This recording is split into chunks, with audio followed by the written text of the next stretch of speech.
Québec Erika présente 300 milliards d'étoiles, le podcast qui explore l'univers.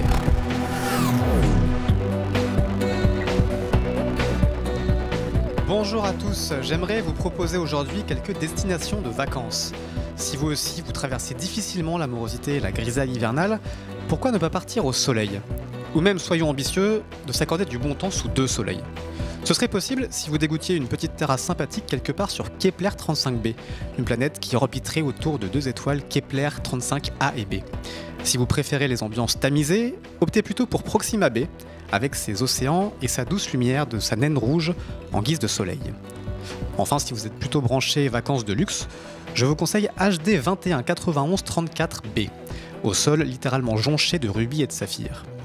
Alors, que toutes ces exoplanètes existent bien, c'est fort probable. Que nous puissions nous y rendre, en revanche, c'est bien sûr impossible. Et quant à savoir si ces planètes seraient accueillantes pour la vie, c'est toute la question que nous allons essayer d'explorer avec notre invitée. Anne-Marie Lagrange, bonjour. Bonjour. Alors vous êtes astrophysicienne, spécialiste des exoplanètes à l'Institut de planétologie et d'astrophysique de Grenoble. On vous doit entre autres travaux la première observation directe d'une exoplanète autour d'une naine brune en 2005 et la découverte de Beta Pictoris b, une planète géante plus grosse que Jupiter en 2008. Merci de nous aider à explorer le monde des exoplanètes, c'est-à-dire des planètes situées au-delà du système solaire. Alors pour commencer, essayons de comprendre comment se forment ces planètes en partant de l'exemple que nous connaissons le mieux, c'est-à-dire le nôtre, le système solaire. Est-ce qu'on peut revenir un petit peu sur l'histoire de nos planètes, c'est-à-dire la Terre et ses voisines ? On s'est demandé en fait depuis plusieurs centaines d'années comment le système solaire s'était formé. Les premières théories datent du XVIIIe siècle, avec Buffon qui lui proposait que les planètes étaient dues à la collision entre une grosse comète et le Soleil, qui aurait arraché de la matière et qui aurait ensuite donné lieu aux planètes. On sait que ça ne marche pas comme ça maintenant. D'accord. Au XVIIIe siècle, toujours, Kant et Laplace ont proposé la théorie de la nébuleuse primitive, qui tient encore aujourd'hui. Et en fait, dans cette théorie, le Soleil et les planètes se seraient formés à partir de l'effondrement d'une nébuleuse, d'un nuage de gaz et de poussière, un nuage de gaz et de poussière qui se serait effondré et en rotation et qui aurait donné lieu à notre système solaire. Alors, cette idée donc a tenu et même celle qui prévaut aujourd'hui, avec évidemment plus de détails depuis quelques dizaines d'années. On pense que la matière, le gaz et la poussière interstellaire dans des nuages s'effondrent et avec ce qu'on appelle une accrétion de matière vers le centre qui va donner lieu à la future étoile qu'on appelle la proto-étoile. Et à cause de la rotation, la périphérie de l'étoile s'aplatit sous forme de disque et c'est à l'intérieur de ce disque que vont grossir les grains et former, in fine, les planètes. Alors, ça va se faire par étapes. On pense, dans le cas du système solaire en tout cas, les grains vont devenir des cailloux qui vont après devenir des très gros cailloux, genre comètes, qu'on appelle les planétésimaux. C'est les briques de formation des planètes. Et ensuite, il y a une différenciation. Près du Soleil, les planétésimaux vont s'agglomérer assez lentement pour former les terres, tandis que loin du Soleil, là où il y a beaucoup de matière parce que l'eau est sous forme de glace, les planétésimaux vont s'agglomérer pour former des noyaux très massifs, plusieurs masses terrestres probablement, qui vont être suffisamment massifs, donc des noyaux solides, qui vont être suffisamment massifs pour accréter le gaz qui tourne autour de l'étoile aussi, et former les planètes géantes.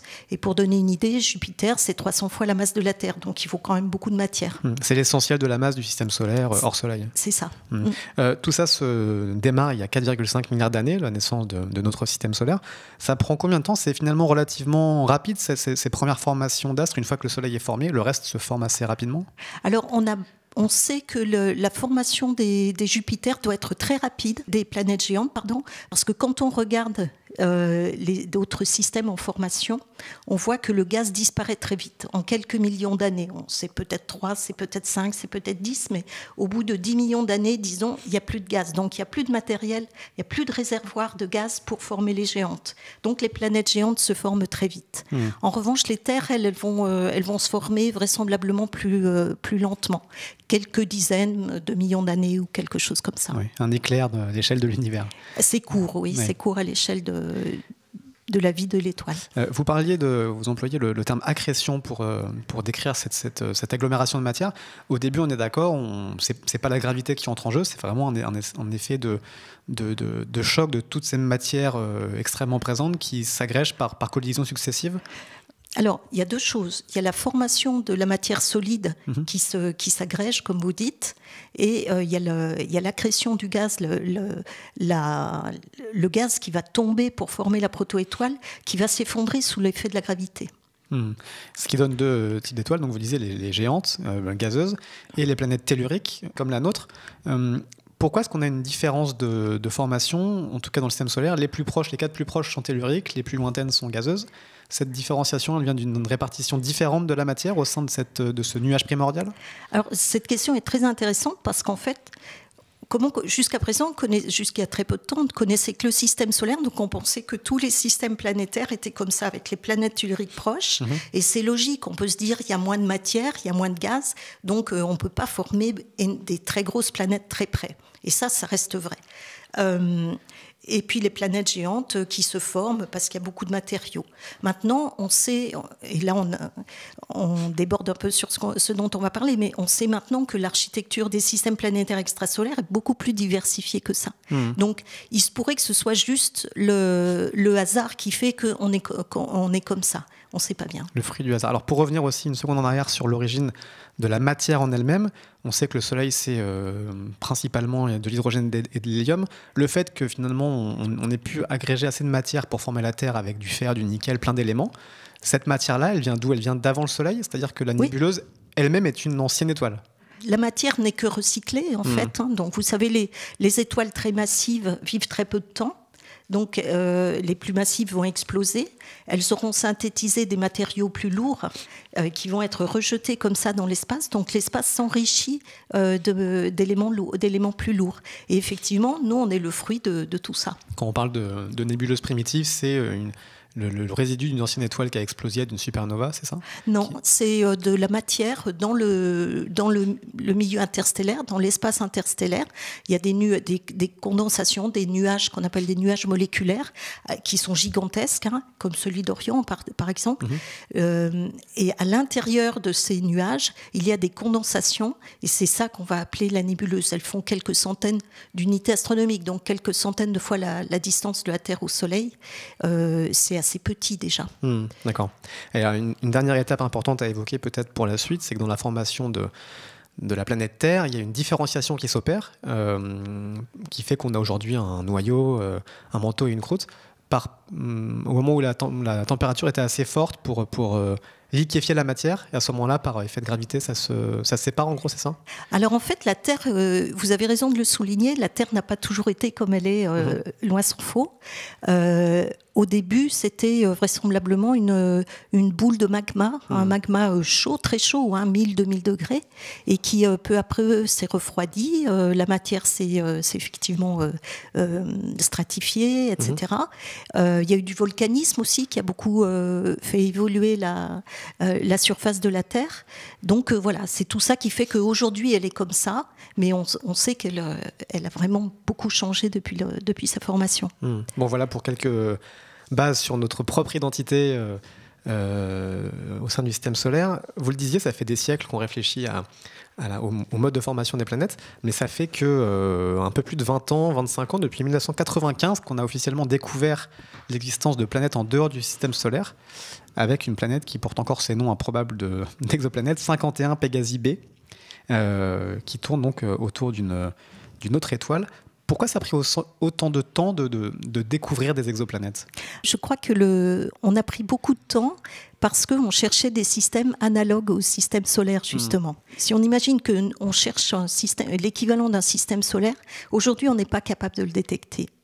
On n'a trouvé aucune étoile qui correspondait dans son architecture? Non, on n'est pas capable. Donc, à cause de ça, le fait que les astronomes cherchaient ce type de système, ça n'aidait pas. Et en fait, il y a eu quelques événements intéressants. Il y a eu la découverte de deux planètes autour d'un pulsar à la fin des années 80, d'un objet en orbite autour d'une étoile que les observateurs n'ont pas osé appeler planète parce qu'elle était très massive. Elle faisait, je ne sais plus, 11 ou 12 fois la masse de Jupiter. Pourtant, c'est dans la classe des planètes. Et en 95, Michel Mayor et Didier Queloz ont détecté cette 51 Pégase B. Et je dirais qu'il a fallu une très grosse intuition de leur part. En fait, ils cherchaient autre chose à cette époque-là, parce qu'on ne cherchait pas des planètes qui avaient les propriétés de 51 Pégase B. Mais ils ont vu un corps en orbite autour de 51 Pégase. Et la surprise, c'était qu'il tournait en 4 jours. 4 jours, ça veut dire qu'elle est 100 fois plus proche de son étoile que Jupiter ne l'est du Soleil. C'est ça, j'ai vu que Jupiter tournait en 12 ans autour du Soleil, c'est ça. Et là, on a une planète encore plus grosse ou de la même ordre de grandeur. Un petit peu moins grosse. Mais qui tourne en 4 jours. Donc, c'est-à-dire que finalement, pour résumer, on cherchait quelque chose qui tournait en 12 ans et donc on ne pouvait pas trouver un objet aussi proche. Voilà, et là, elle est 100 fois plus proche de l'étoile. Alors aujourd'hui, on a découvert beaucoup d'autres exoplanètes. Les découvertes ont été assez exponentielles. En 2016, alors les comptes varient un petit peu, mais disons entre 3000 et 4000 exoplanètes sont répertoriées et confirmées aujourd'hui. Si on extrapole, certains chercheurs, certaines études extrapolent, on dit parfois que notre galaxie pourrait abriter plus de 100 milliards d'exoplanètes, voire plus d'exoplanètes qu'il n'y a d'étoiles. C'est à peu près le compte ? Ça se peut. En fait, le calcul est assez facile. En ce qui concerne les planètes telluriques, pas très massives, certains chercheurs estiment qu'il y a à peu près une planète par étoile, une ou deux. Donc vous multipliez par le nombre d'étoiles, vous arrivez à ces chiffres-là. Le titre de l'émission, c'est 300 milliards d'étoiles, à peu près le nombre d'étoiles dans la galaxie. À peu près, ouais. Donc ça veut dire qu'il y a autant... Oui, il pourrait tout à fait avoir ce nombre-là. Mais j'insiste, on est encore très très loin d'avoir recensé le nombre total de planètes autour des étoiles. Des planètes comme Saturne, Uranus, Neptune, on n'est pas capable de les voir aujourd'hui, de les découvrir aujourd'hui. Alors justement, on va parler des méthodes qu'on a pour essayer de traquer, de détecter les exoplanètes. I'm looking for a planet described to me by an old friend. I trust him, but the systems don't show in the archive maps. Lost a planet, Master Obi-Wan has. How embarrassing. How embarrassing. Go to the center of gravity's pull and find your planet. You will. Alors pour Maître Yoda, c'est assez facile. Avec le savoir et la préscience Jedi, il arrive à identifier tout de suite les planètes manquantes en repérant les erreurs gravitationnelles sur les cartes intergalactiques. Pour nous, c'est un peu plus compliqué, malheureusement. On a déjà plusieurs méthodes. Alors vous allez nous expliquer. La première méthode, peut-être historique, en tout cas la première qui a donné pas mal de découvertes, c'est la méthode dite des vitesses radiales, c'est ça ? C'est la méthode des vitesses radiales qui est basée sur l'application très simple des lois de Kepler qui régissent le mouvement des planètes autour des étoiles ou de n'importe quoi, de deux étoiles l'une autour de l'autre, n'importe. Et comme les planètes tournent autour des étoiles, en fait, elles ne tournent pas exactement autour de l'étoile, mais du centre de gravité de l'étoile et de la planète. Et l'étoile tourne aussi autour du même centre de gravité, avec la même période, c'est-à-dire en faisant un tour dans le même temps, mais en faisant un tour qui est très petit, bien sûr. Et au cours de ce mouvement, la vitesse de l'étoile par rapport à un observateur va varier, et c'est ça que mesure la méthode des vitesses radiales. Pour le dire autrement, est-ce qu'on peut dire que finalement, de la même façon que l'étoile attire la planète attire un petit peu l'étoile, et en fait, on a une espèce de petite rotation de l'étoile. C'est ça. D'accord. Et ça, on l'observe, ça a permis de découvrir pas mal d'exoplanètes. Voilà, c'est la méthode qui a permis de découvrir les premières exoplanètes. Maintenant, en termes de nombre, la méthode qui a découvert le plus d'exoplanètes aujourd'hui, c'est une autre méthode, c'est la méthode des transits, qui consiste très simplement, si je puis dire, à regarder une étoile, à mesurer sa luminosité, la lumière qu'elle nous envoie, et regarder s'il n'y a pas des petites variations. Et si une planète passe pile entre l'étoile et nous, elle va créer une toute petite variation dans lumière. Une petite éclipse, en fait, c'est une micro-éclipse. Et donc, on va pouvoir en déduire la période de la planète et son rayon par rapport au rayon de l'étoile. C'est vraiment extrêmement fin comme analyse. J'avais trouvé, pour reprendre l'exemple de Jupiter, que quand Jupiter passait devant le Soleil, ça diminuait sa luminosité de 1% seulement pendant quelques heures ou pendant quelques minutes. Quelques heures, c'est ça. Et la Terre, elle, faisait diminuer la luminosité de 0,01%. Et là, pendant quelques minutes à peine. Donc c'est vraiment des variations infinitésimales à découvrir. Ouais. Voilà, ce sont des variations infinitésimales et elles sont aussi assez improbables parce qu'il faut que la planète passe exactement entre l'observateur et l'étoile.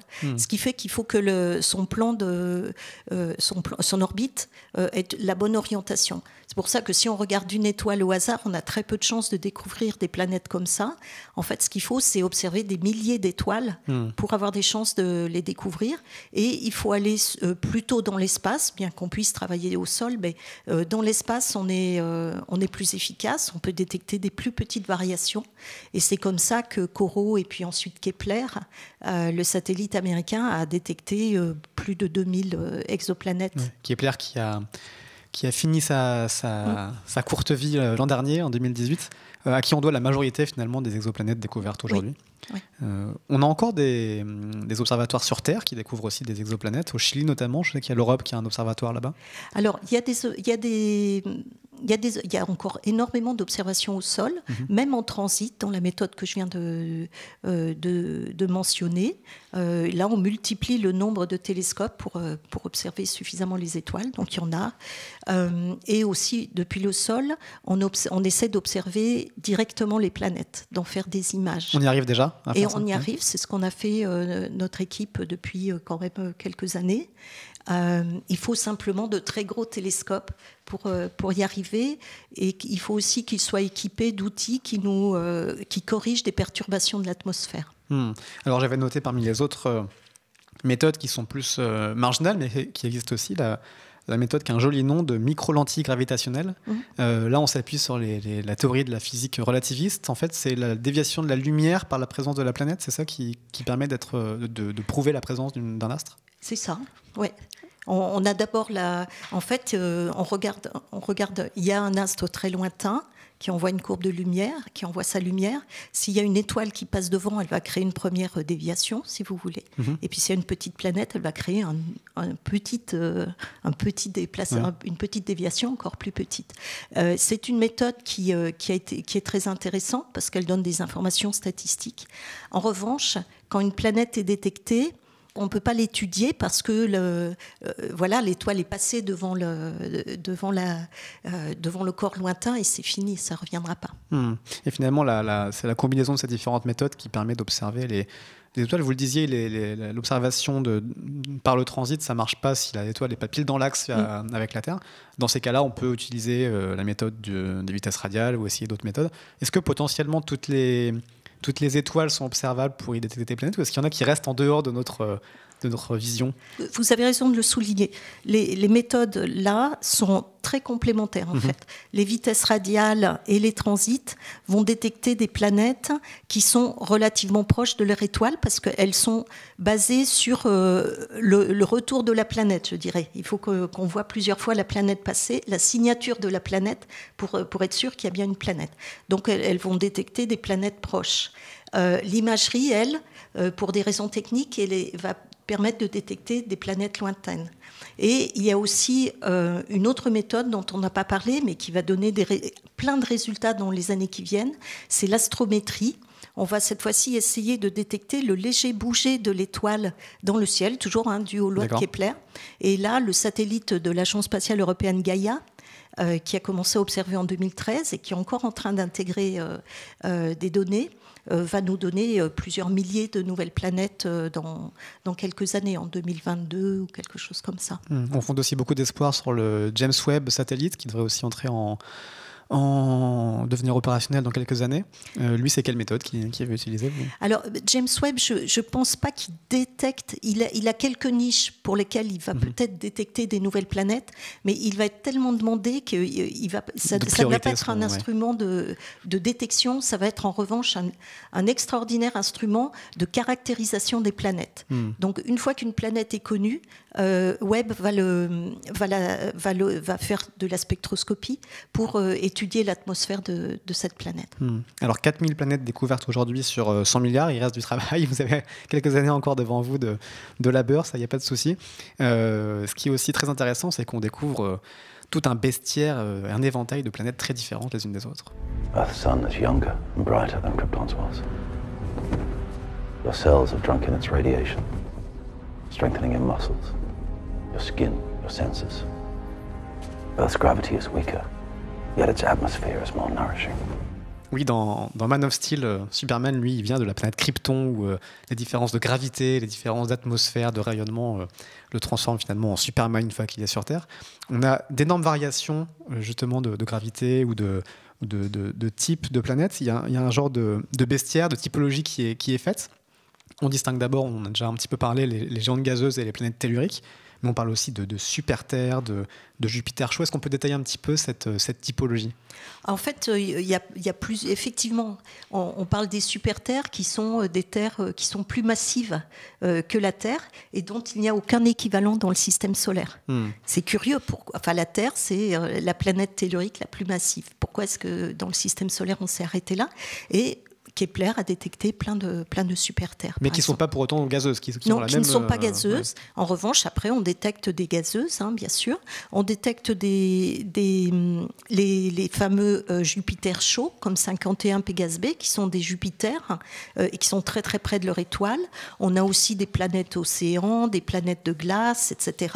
Tout ça, c'est déduit d'une information qui est la densité, finalement, de la planète. Oui, alors je vous parlais en introduction d'une planète recouverte de saphir et de rubis. C'était un petit peu une licence poétique. On n'est pas sûr qu'elle soit réellement recouverte. En revanche, ce qu'on observait des équipes de l'université de Zurich et de Cambridge l'an dernier, c'est donc cette fameuse planète HD 219134b qui serait une planète de 5 masses terrestres, donc appelée Super-Terre, à seulement 21 années-lumière de nous, quelque part dans la constellation de Cassiopée.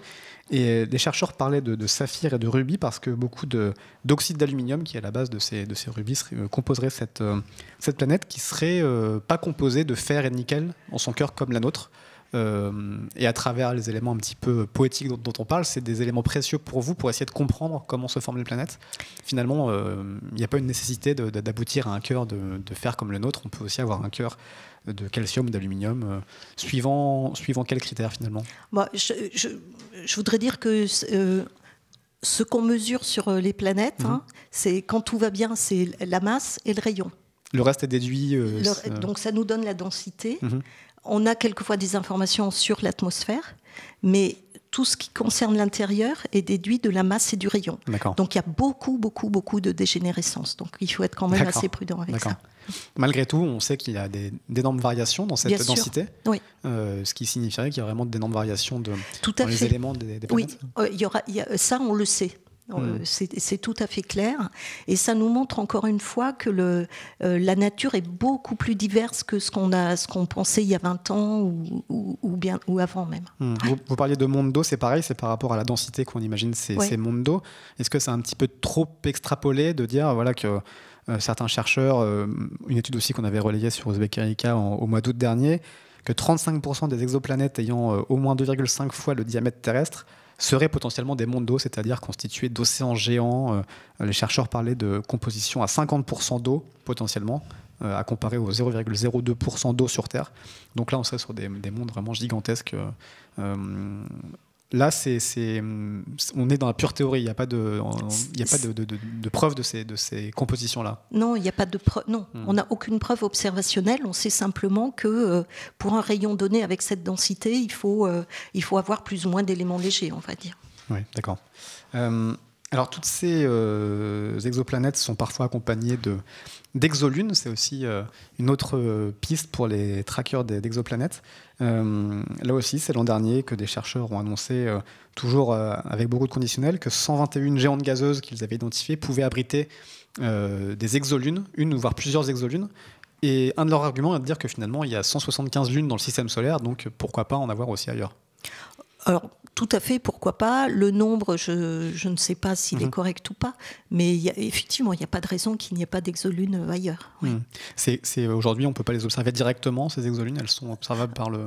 Non, mais même les exoterres et la plupart des exoplanètes on les observe pas directement, hein, on les observe de manière indirecte, comme on a vu. Celles qu'on est capable d'imaginer, nous, ce sont des Jupiters très massifs. Donc plutôt planète gazeuse, géante. Définitivement géante. D'accord. Hyper géante, on dirait. Ouais. Donc sur la base de toutes ces hypothèses, de toutes ces différentes compositions, évidemment, ce qui intéresse souvent les gens, c'est de savoir si ces planètes sont habitables. Et ça, il y a quelques indices possibles pour le découvrir. Pandora is one of many moons orbiting the planet Polyphemus, a gas giant planet the size of Saturn. Pandora's toxic atmosphere makes it uninhabitable by humans. Tropical rainforest covers a large part of each of the continents. These rainforests are similar to those that once covered the Amazon basin, but on a scale several times the size of anything on Earth. A wide variety of animals can be found throughout Pandora, awe-inspiring and dangerous. Most animals, including the winged creatures of the sky, are hexapods, six-limbed, except the humanoid Na'vi, standing 9 to 10 feet tall. Alors pour le coup, dans Avatar, c'est une exolune qui accueille la vie, la lune de Pandora, où il y a toute une diversité de vie, d'exopodes, de créatures, de dragons avec 6 pattes, de choses merveilleuses. On n'est pas encore, à part pour faire de la pub des agences spatiales, dans ce genre de prospection-là. En revanche, pareil, en extrapolant, des chercheurs américains avaient avancé le chiffre de 8 à 9 milliards de planètes qui seraient semblables à la Terre dans leur composition, qui serait un début de piste pour imaginer des planètes habitables. Alors bon, de nouveau, hein, les chiffres, je crois qu'on ne peut pas vraiment être sûr de ces valeurs. L'ordre de grandeur, en tout cas, peut-être ? Peut-être, je ne sais pas. Je voudrais mentionner qu'on parle beaucoup de planètes dans la zone habitable, et les gens sautent très vite à la notion de planète habitable. C'est pas du tout pareil. Nous, ce qu'on est capable de dire, c'est si une planète est dans une zone où l'eau est liquide. Si elle est très près de son étoile, elle va être vapeur. Si elle est loin, elle va être solide. Donc, on pense que ce ne sont pas des conditions favorables à l'émergence de la vie. Donc, on a défini cette notion de zone habitable dont la distance à l'étoile va varier en fonction de l'étoile elle-même. Mais attention, ça ne veut pas dire que la planète est habitable. C'est-à-dire qu'il y a une première condition qui est réunie, c'est qu'il y a potentiellement, s'il y a de l'eau, elle sera liquide. Voilà, c'est ça. J'avais lu la notion le terme assez poétique de planète boucle d'or. Oui. Pour définir, de la même façon que boucle d'or souffle sur les différentes soupes, là ce serait la zone ni trop froide ni trop chaude, donc là où l'eau serait liquide. Ces planètes dans la zone d'habitabilité ou planète boucle d'or, c'est pareil, vous allez me dire encore qu'il faut être prudent, mais j'avais lu qu'il pourrait y en avoir plusieurs centaines de millions, voire plusieurs centaines de milliards dans notre galaxie. C'est un élément statistique qui n'a pas de valeur en soi, d'après vous Le nombre est estimé... enfin, on estime ce nombre-là actuellement, mais ça peut complètement changer. C'est un ordre de grandeur. Je crois que ce qu'il faut retenir, c'est que oui, on va trouver des planètes dans les zones habitables, c'est sûr. Il y en a vraisemblablement beaucoup, mais ça ne veut pas dire que les planètes sont habitables. Il faut beaucoup d'autres conditions pour que la vie puisse émerger sur ces planètes. Oui. Alors. Zone d'habitabilité, donc eau liquide, c'est une des premières conditions. On peut égrener un petit peu les différentes conditions. En plus d'eau liquide, il faut pas mal d'autres éléments. On parle souvent pour la recette de la vie d'un besoin d'apport en énergie, d'eau liquide, de minéraux pour agréger, et évidemment de matière organique. Ça fait déjà pas mal de conditions. Un sol solide aussi. Un sol solide, oui. En tout cas, si on parle de vie telle qu'on la connaît, parce que c'est pareil, on pourra encore après imaginer d'autres formes de vie. Là on extrapole, on est beaucoup dans l'extrapolation enfin non, pas dans l'extrapolation, dans la comparaison avec ce qu'on sait sur l'émergence de la vie sur Terre. Et il faut aussi une atmosphère. C'est ça. Notamment aussi un champ magnétique pour préserver cette atmosphère. C'est-à-dire que sur Terre, le champ magnétique terrestre nous protège de radiations cosmiques, des vents solaires qui sont extrêmement nocifs pour la vie. Et on revient à ce qu'on disait tout à l'heure sur ce noyau terrestre si particulier qui nous permet d'avoir ce champ magnétique. C'est encore une condition qui rajoute pas mal de contraintes. Ça, on peut l'observer ou pas aujourd'hui, la présence ou pas de champ magnétique, par exemple ? Non, pas encore. D'accord. On a des on pistes pourra un pour jour l'observer. peut-être, mais pas pour l'instant. Ça reste un critère indispensable pour trouver de la vie, a priori. C'est quand même un critère utile, sauf si la vie se développe très très dans des fonds sous-marins qui sont très protégés des radiations de l'étoile, mais dans ce cas-là, on aura du mal à en voir des signes extérieurs. Il y a d'autres conditions indispensables qu'on peut lister de ce qu'on sait des conditions d'apparition de la vie? Il y a déjà des conditions sur les étoiles, justement. On pense souvent aux conditions sur les planètes que vous avez énumérées. Mais il faut aussi des conditions sur les étoiles. Il ne faut pas qu'elles soient trop chaudes, pense-t-on, parce que sinon, les étoiles très chaudes, ça veut dire très massives, vont évoluer très vite, en quelques centaines de millions d'années. Et ça, on pense que ce n'est pas une condition très favorable à l'émergence de la vie, même si en fait, on ne sait pas très bien. On ne sait pas s'il y a eu de la vie très tôt dans le système solaire, par exemple, ça on ne sait pas, qui aurait pu être bouleversée après, au bout de quelques centaines de millions d'années. Donc il faut pas que les étoiles non plus. Les étoiles qui sont très froides, ce qu'on appelle les naines rouges, elles sont souvent accompagnées d'activités de ce qu'on appelle des flares, donc des expulsions de matière extrêmement énergétique. D'accord. De rayons X par exemple, c'est oui, ça, en particulier, oui. Et du coup, ça peut être assez dommageable à l'émergence de la vie.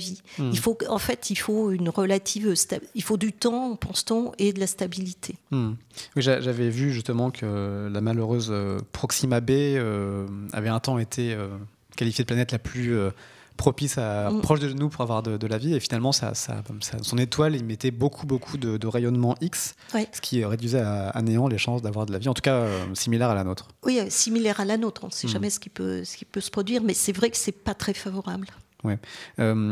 D'autres éléments sont souvent listés. On parle aussi de l'importance de la Lune. On dit que sur Terre, la Lune a un rôle clé puisqu'elle stabilise l'orbite de la Terre. Sans la Lune, on ne sait pas si la vie aurait pu émerger non plus. C'est ce que certains chercheurs pensent, oui. Parce qu'en gros, les variations climatiques seraient trop importantes sans la Lune. Il y aurait des bascules, oui. Ça bougerait trop, et il faut quand même, de nouveau, il faut de la stabilité quelque part pour pouvoir passer de l'inerte au vivant. C'est pas évident, ça prend du temps, il faut de la stabilité. Est-ce qu'il y a d'autres critères encore à ajouter à cela déjà pour concevoir que de la vie puisse se développer sur une exoplanète? Il n'y en a pas qui me viennent à l'esprit là, mais il y a probablement d'autres critères. Il y a des critères sur probablement la composition de l'atmosphère. Il ne faut pas que ce soit n'importe quoi. Si vous avez une atmosphère comme Vénus, avec des pluies d'acide ou de choses comme ça, ce ne sera pas très bon non plus. C'est pas très agréable en général. Non. Ouais. Donc il faut quand même une certaine... Il y a des contraintes sur l'atmosphère également. Et alors j'avais lu aussi que les exolunes étaient elles-mêmes très propices potentiellement étaient super habitables en un sens, puisqu'elles dépendaient moins de leur étoile. Elles pouvaient recevoir un apport de chaleur de leur planète haute, en un sens, soit par réflexion de la lumière du soleil, soit par la chaleur interne, ce qui rajoutait une chance pour ces environnements, pour que la vie s'y développe. Oui, pourquoi pas. Après, on est dans l'imaginaire, c'est ça?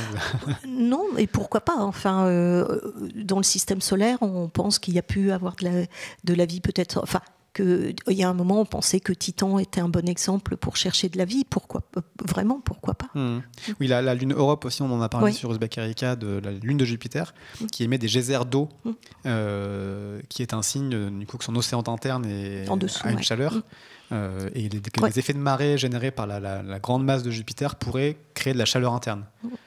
Ce qui pourrait être une condition finalement de l'émergence de la vie. Ouais. Je pense qu'il faut être assez ouvert là-dessus, parce que la physique fait faire de belles choses. Vous parlez de Jupiter, on n'a pas forcément pensé à tout. Alors là, on parle de plein d'hypothèses qui rendraient la vie possible. Est-ce qu'on peut parler maintenant de la façon qu'on pourrait avoir, nous, de la détecter si cette vie existait? Est-ce qu'on sait comment est-ce qu'on repérerait des signes qui seraient des signes de vie? Alors, par quelle méthode? Je pense qu'on sait. Ça va être la méthode la plus naturelle, c'est de faire l'analyse de la composition chimique de l'atmosphère pour détecter des traceurs de vie. Alors actuellement, par exemple, si on prend l'exemple de la Terre et du système solaire, si on compare les atmosphères de Vénus, de la Terre et de Mars, la Terre a cette particularité d'avoir de l'oxygène et de l'ozone dans son atmosphère, qui sont des traceurs de la photosynthèse sur la Terre. D'accord. J'avais lu aussi que sur Mars, on a aussi ces techniques-là. On espère on a trouvé du méthane et on se demande si c'est pas du méthane qui est produit par des bactéries. Après, c'est quel genre d'indice? C'est le fait qu'il y ait une saisonnalité, une émission cyclique qui serait un signe aussi de vie, par exemple, ou de peut-être, ça peut jouer, oui. Enfin, ça peut être un critère. Après, on peut imaginer qu'un jour, on ait une résolution spatiale extraordinaire, qu'on puisse voir la surface des planètes, hein, et voir qu'il y a des masses d'eau, qu'il y a des forêts, enfin des zones avec beaucoup de chlorophylle ou des choses comme ça. Ça serait quand même très intéressant, mais c'est à très très long terme. Ça, c'est pas impossible physiquement. On pourrait avoir cette définition-là et voir un jour des planètes comme on voit la Terre, par exemple, avec les continents. Il y a un collègue, hein, Antoine Labeyrie, qui avait proposé des flottilles de télescopes dans l'espace, espacés de plusieurs milliers de kilomètres, et qui donnerait la résolution spatiale pour résoudre, pour voir un peu ce qu'il y a à la surface des planètes. On n'est pas capable de le faire aujourd'hui. Hein, pour des raisons de moyens, finalement, techniquement Les deux. Les deux, mais ça viendra. Je pense qu'on sera capable de le faire un jour. Et qu'il faudra de gros moyens. Mais dans l'immédiat, on est plutôt pour les 10-20 ans qui viennent à essayer de faire de l'imagerie soit au sol avec des grands télescopes, hein, comme nous on veut le faire avec un télescope de 39 mètres optique, soit dans l'espace. Mais dans l'espace, c'est très compliqué d'amener des gros télescopes. Donc on est dans des ordres de grandeur beaucoup plus modestes en taille de télescope, et on n'a pas développé la technologie pour avoir plein de télescopes et à fonctionner en mode interférométrique, c'est-à-dire où on combine toute la lumière de plusieurs télescopes. Ça viendra un jour, hein, mais peut-être un c'est pas télescope encore aujourd'hui. Sur la Lune un jour aussi, qui nous donnerait une meilleure résolution. Les Chinois veulent profiter de la face cachée de la Lune pour avoir un ciel totalement dégagé des interférences terrestres. Oui, il y a des avantages. Ouais. Ce sera envisageable aussi. L'Europe aussi veut un village lunaire. Il n'y aurait pas d'atmosphère, donc il y a certains avantages. Et là, on est plutôt sur 2100 que sur les 10 prochaines années. On n'est pas du tout sur les 10 prochaines ou les 20 prochaines années. Non. D'accord. D'autres signes de vie sont envisagebles si on a un petit peu l'audace d'imaginer qu'il y a une vie même intelligente qui se soit développée. Est-ce qu'on peut aussi, est-ce que les chercheurs réfléchissent à la façon de capter ces signaux-là? Quel type de signaux d'abord seraient émis, seraient observables? Alors, les chercheurs SETI sont à l'écoute de radio, de signaux radio. Un laboratoire qui est dédié à ça, justement. Oui, de signaux radio. Après, quand on regarde la probabilité par rapport à la probabilité de recevoir des signaux radio, elle est quand même assez faible. Si on regarde par exemple sur Terre, on est capable d'envoyer des ondes radio depuis, disons, les années 50 par rapport à 3 milliards d'années de vie. Ouais. Donc ça fait quelques 50 ans par rapport à 3 milliards d'années.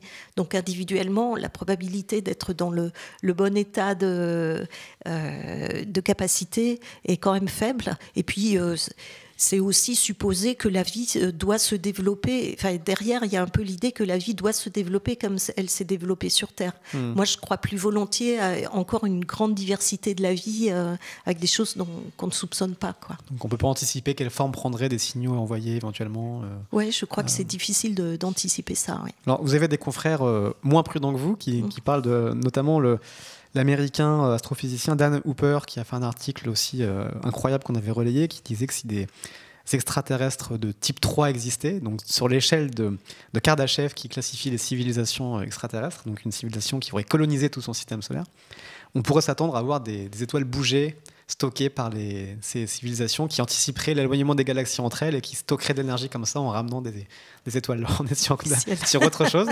Mais en tout cas, dans l'observation céleste, c'est important d'imaginer tout ce qui peut se passer. Il y a les sphères de Dyson aussi, du fameux astrophysicien Freeman Dyson, qui imagine que des civilisations puissent recouvrir l'ensemble de leur étoile de structures pour en tirer l'énergie.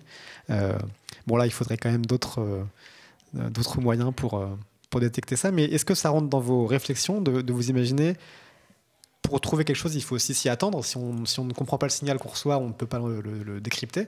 Est-ce que vous avez ce genre de réflexion sur d'éventuelles civilisations avancées ? Moi personnellement non, je suis quelqu'un de très pragmatique, donc je me dis la prochaine étape c'est de pouvoir détecter des planètes moins massives, plus près de leur étoile, etc., qui aient des bonnes compositions. Je pense que là, ce dont vous parlez, c'est une étape qui est tellement loin que dans le quotidien de la recherche, elle n'intervient pas du tout. Que pour quelques excentriques qui aiment bien la science-fiction. On peut avoir envie de rêver, mais après, dans le quotidien du travail, je pense que c'est largement prématuré. Le quotidien de la recherche en exoplanète, on a fait un petit peu le tour du sujet concernant la vie ailleurs. Est-ce que le plus important, ça ne reste pas pour vous de mieux comprendre notre planète, la Terre ? Quels sont vos principaux objectifs aujourd'hui ? C'est finalement mieux comprendre l'histoire de la Terre aussi à travers les exoplanètes ? Alors, je pense que ça, les objectifs dépendent vraiment des personnalités des chercheurs. Moi, j'ai envie de comprendre comment tout ça s'est formé et d'explorer cette diversité dont on a parlé tout au long de notre discussion. C'est plus ça qui m'intéresse. Évidemment, trouver des analogues à la Terre, c'est extrêmement séduisant aussi. C'est vraiment de l'état, c'est comprendre ce qui nous entoure, quoi, tout simplement. Sans faire trop de projections, finalement, sur l'homme, qu'est-ce qu'il est là-dedans, etc. Oui, il reste encore beaucoup de travail, donc encore parle-t-on seulement de notre seule galaxie parmi les milliards de galaxies existantes, et ça, ce sera encore pour plus tard, quand on pourra découvrir avec d'autres télescopes et voir ce qui se passe dans d'autres galaxies. Merci beaucoup, en tout cas, Anne-Marie Lagrange, pour cette discussion, cette évasion vers d'autres mondes. Merci à vous tous, chers auditeurs, de nous écouter. Merci à Roman, qui réalise l'émission derrière les platines, si on peut dire. Et voilà, continuez à nous écouter, à nous suivre sur toutes les plateformes de podcast où vous pouvez nous retrouver, sur iTunes, Spotify, sur notre site évidemment, sur tout ce que vous pouvez imaginer, y compris YouTube. Et puis on se retrouve le mois prochain pour une nouvelle émission. Salut à tous.